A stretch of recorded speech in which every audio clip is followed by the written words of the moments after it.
Ask and you shall receive. So we have back for weeks to finally see what Georgia and Michigan were made of. And last weekend, our prayers were finally answered. So now it's up to them to not screw it up.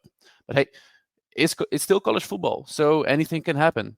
My name is Jens, and this is your AFCB College Recap Podcast.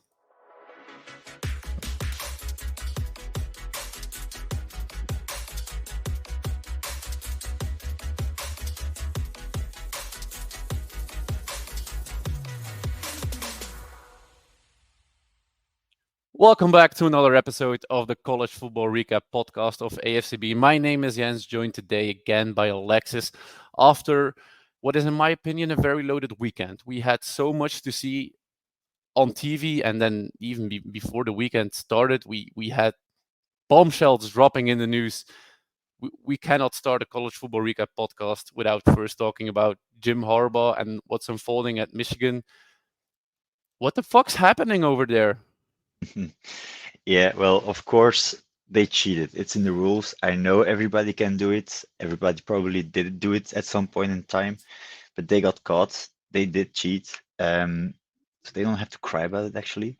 But to suspend Jim Harbaugh is maybe a bit overreacting because I'm not even sure Jim Harbaugh knew about this.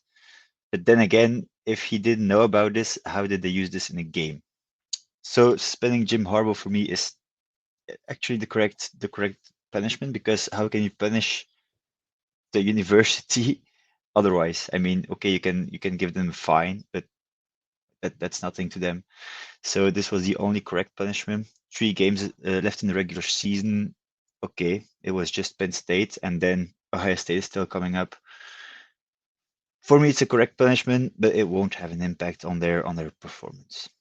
Yeah, so for those who are living under a rock the past few days, Jim Harbaugh has been suspended by the Big Ten, not the NCAA, or not as a something that's been said by the NCAA. So the Big Ten acted on its own, based on the fact that the NCAA started an investigation.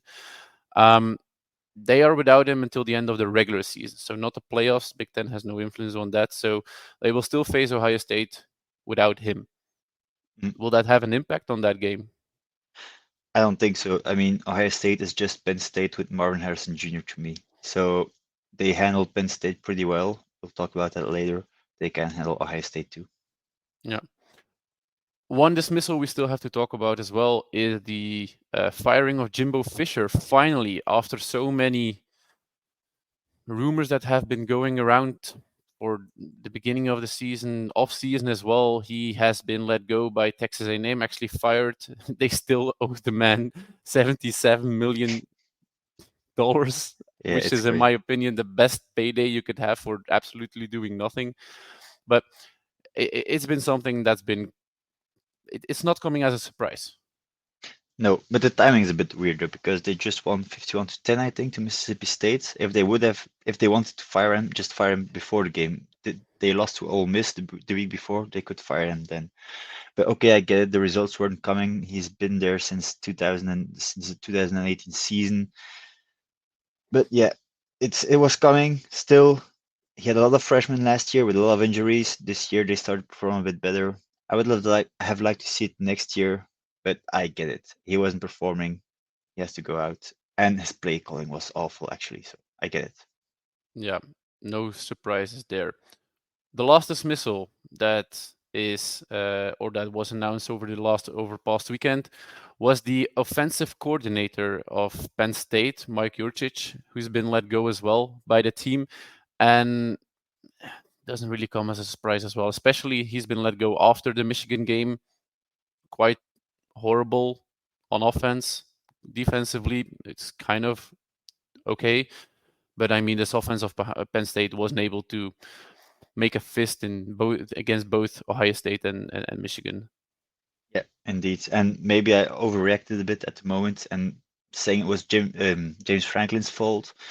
He is not entirely blameless, but still, offensive play calling was just awful in this game. It was awful against Ohio State.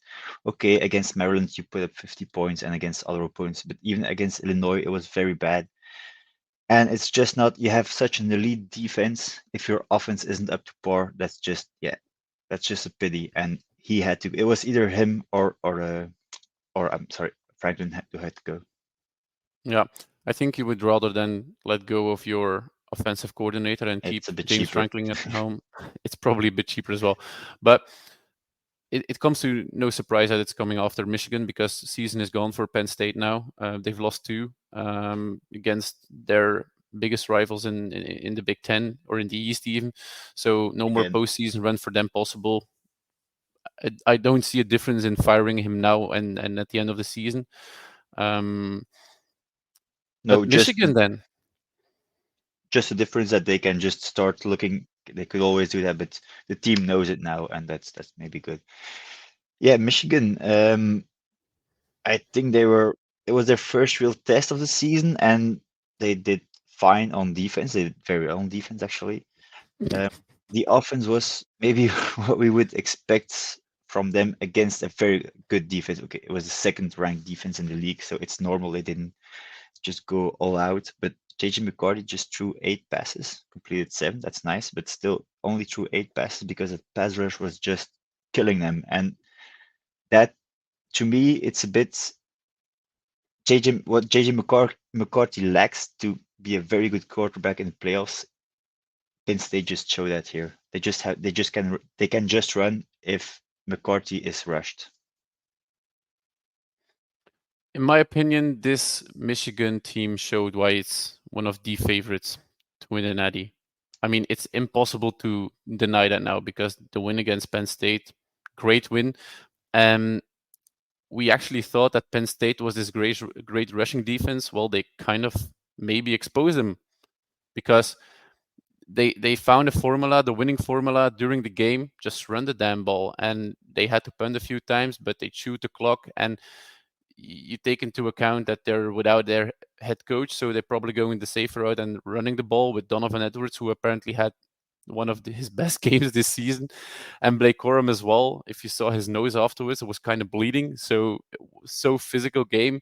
They found a formula to win this game, and they didn't need to win big. Yeah, maybe we a bit disagree on that because I still think Michigan, again, it was against the second best defense in the league, but still you expected more from this Michigan offense because they have been blowing out opponents all year and they just only scored 24 points in this game without McCarty throwing. That's true. It's because he couldn't throw. He was too pressured to throw effectively. And then they had to go to the run, of course, because yes, that was working and that was milking the clock. So that was working in their advantage. And Blake Corum was good, of course. But to say that Penn State's rushing defense wasn't good, I don't agree with that because they did stop them a lot of time on the run. But it's still Blake Corum, so you will have some breakout runs. I mean, if if a rushing offense gets 227 yards, you did pretty okay, in my opinion, against one of the top tier defenses. Yeah, So indeed, in that but regard, we kind of disagree. just keep in mind that they didn't throw anything. So total offense, they only had 250 yards. That's so impressive for the defense. Of course, there's still more question marks about Michigan than there's about Georgia because it was the most complete game we've seen of them this season. They beat Ole Miss to a pulp. Brock Bowers was finally back, and they didn't even need him that much to trash the Rebels. This was the best game of Georgia we've seen so far. Yeah, I agree. It actually looked promising in the beginning, the game I'm talking about. So it was just even, so 14 to 14. Then Georgia just got a bit in front, but still we thought, okay, this could be something. And then Georgia just crushed them and did what they had to do, and they just proved why they should be the #1 team in this country, actually. Whenever Yeah, they needed to prove it, they did. yeah, that's true. And Carson Beck is slowly but steadily looking more like that guy on offense that they need and can actually bring them the title. Because in the beginning of the season, you didn't have the feeling that he was in rhythm with his offense, but slowly but steadily over the past games, he was getting more and more involved in the passing game and in actually finding his receivers on a constant basis. And now it just all came together against Ole Miss. They still have a few tough games ahead of them with Tennessee coming up next week. So Still not sure if they're going to be able to win convincingly against Tennessee, because Tennessee is kind of looking for revenge. Season's over, but I mean, last year still lingering in their mind. They're not home yet, not home free. No, but as a Tennessee fan, I had hope until last week, and that's completely over now. I don't think Tennessee will be able to do anything. I want to highlight again, though, the Georgia rushing offense. That was kind of impressive to me. 4 touchdowns and 300 yards. Yeah, they're just a complete offense in this game. They had a complete offense, and we didn't see that a lot this year until they need to prove it against Kentucky and now against Ole Miss. They did prove it. So that's what we're looking for in Georgia to go to the playoffs. Yeah, wrapping up these two contenders. For me, most of the question marks have been erased. There's still some left with Michigan. See how they can attack an opponent in the passing game, a decent opponent in the passing game, because as you said, McCarthy didn't even throw 10 passes. Still to be looking forward to that. But the guy who we're really sure who can throw the ball, Michael Penix. And he did it again against Utah. His defense kind of screwed up at one point by fumbling the ball after the pick, almost 6. But Michael Penix is one of the best quarterbacks in the country right now, together with Bo Nix, because him against USC, damn. I mean, watching that game is so incredible. He's for a reason the number one in Heisman odds right now. Yeah, it was crazy. So actually, in the beginning of the year, we thought, okay, yeah, he's doing well, but there are a lot of other good QBs. He will not win the Heisman. He's not good enough for that. But he's been consistent up until now, and over 400 yards in this game, 4 touchdowns again.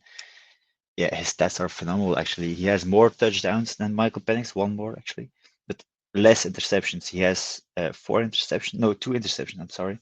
Penix has 7, and then Williams has 4, and as many touchdowns. McCarthy's stats, we won't even talk about those. Bo Nix is the favorite at this moment. If he keeps up doing this, he will win the Heisman. Maybe one little asterisk next to that, if Jaden Daniels would have been on a good LSU team, an LSU team that would have been 10-1, 11-1, then he would have been the Heisman actually. But they lost too many games for him to win it. Yeah, indeed.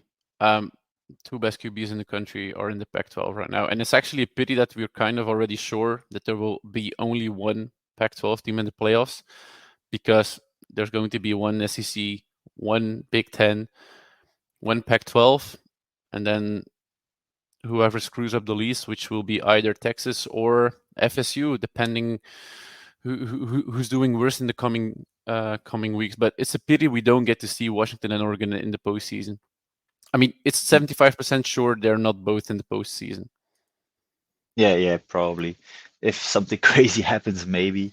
But still, I was just thinking if Ohio State would beat Michigan, then Michigan is out, but Ohio State would still be in because they're unbeaten. So let's forget about that. Yeah, one Big Ten team for sure, Yeah, and probably.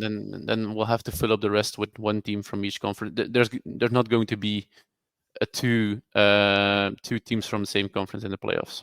That's the advantage of a 12-team playoff. That's the advantage of a 12-team playoffs, but it also makes this postseason very exciting. And then that's the Yeah, reason for an 8-team or a 4-team playoff. To be uh, just for people listening, we're both in favor of an expanded playoffs. There's just some small disagreement on whether it should be 8 or whether it should be 12, but we could make a separate podcast about that. One thing I still want to highlight today is Oklahoma State almost screwing it up for themselves.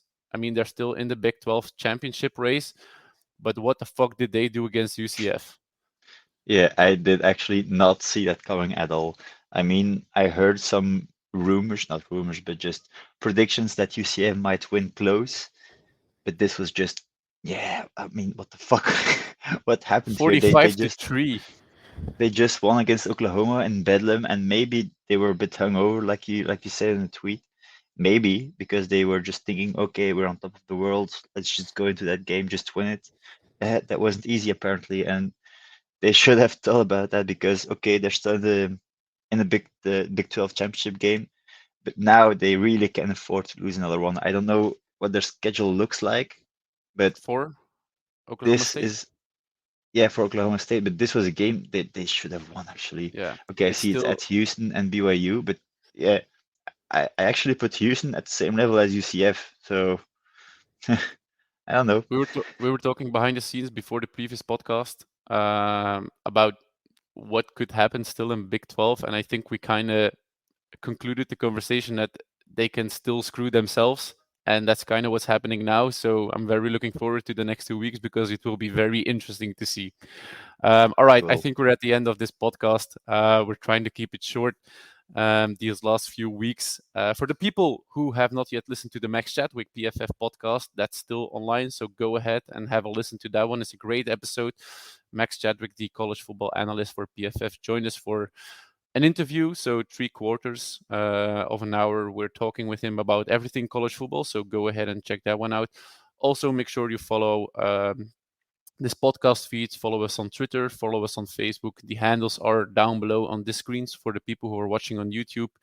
And then we're going to be very glad to welcome you back next week for a new College Recap podcast, unless something crazy happens in the coming days. But Jimbo's gone, Harbaugh's gone for the time, and unless they get a restraining order, so I don't think we'll need to do an emergency podcast. From me, Jens, very glad to have you. Alexis, thank you for joining again tonight, and we'll be happy to see you again next week. Bye bye.